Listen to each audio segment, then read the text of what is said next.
Bienvenue dans Crunch Time. Qu'il s'agisse de définir un métier ou d'expliquer un terme technique, grâce à Crunch Time, les mots du développement de jeux vidéo n'auront plus de secret pour vous. En 1978, Space Invaders fait son apparition au Japon. Le succès du jeu de Taito est tel que de nombreux clones vont faire leur apparition également.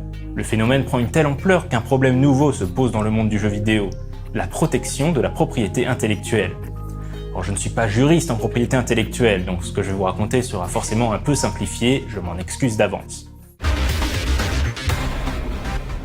Le fait est que la protection d'une création comme un jeu vidéo est soumise à des règles et des limitations, surtout que les lois sur la propriété intellectuelle sont très différentes selon les pays. Le problème, si on peut dire, c'est que la plupart de ces lois stipulent qu'on ne peut pas mettre un copyright sur une idée, mais on peut en revanche mettre un copyright sur l'expression de cette idée. Il est donc impossible de se réclamer seul détenteur des droits d'un type de jeu, sinon Mario aurait été le seul jeu de plateforme et Ultima le seul RPG.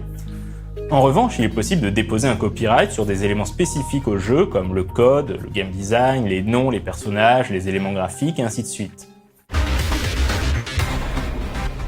Taito ne peut donc pas empêcher ses concurrents de copier le gameplay imaginé par Nishikado Tomohiro, mais elle peut au moins protéger le design des sprites des Invaders, par exemple l'espèce de crabe dont elle fera sa mascotte.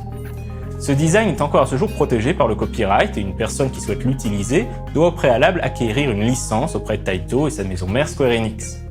Ce n'est pas parce que les Invaders sont des icônes du jeu vidéo qu'ils sont dans le domaine public, contrairement à ce que certains imaginent. Pour en revenir au sujet de la protection de la propriété intellectuelle, un cas de figure intéressant s'est produit en 1982. Midway distribue sur le territoire américain un clone de Space Invaders développé par Namco, Galaxian. Lorsque Bandai America réalise une copie portable nommée Beam Galaxian, Midway l'attaque en justice pour violation de copyright. La défense de Bandai America à l'époque sera de botter en touche en clamant que Galaxian ne peut faire valoir son statut de création originale puisqu'il s'agit d'un clone de Space Invaders. Sauf que le tribunal va estimer que non seulement les aliens insectoïdes de Galaxian sont suffisamment différents visuellement de ceux de Space Invaders pour être considérés comme une création à part entière, en plus leur comportement en jeu est trop différent pour être considéré comme une appropriation du game design de Space Invaders. L'argument de Bandai va donc être rejeté. La situation inverse s'est également produite.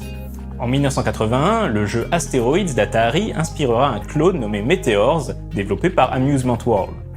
Atari fait un procès, mais le tribunal estimera que si Meteors a repris la même idée, celle d'un vaisseau naviguant dans un champ d'astéroïdes, l'expression de cette idée est suffisamment différente dans Meteors pour ne pas être considérée comme une infraction.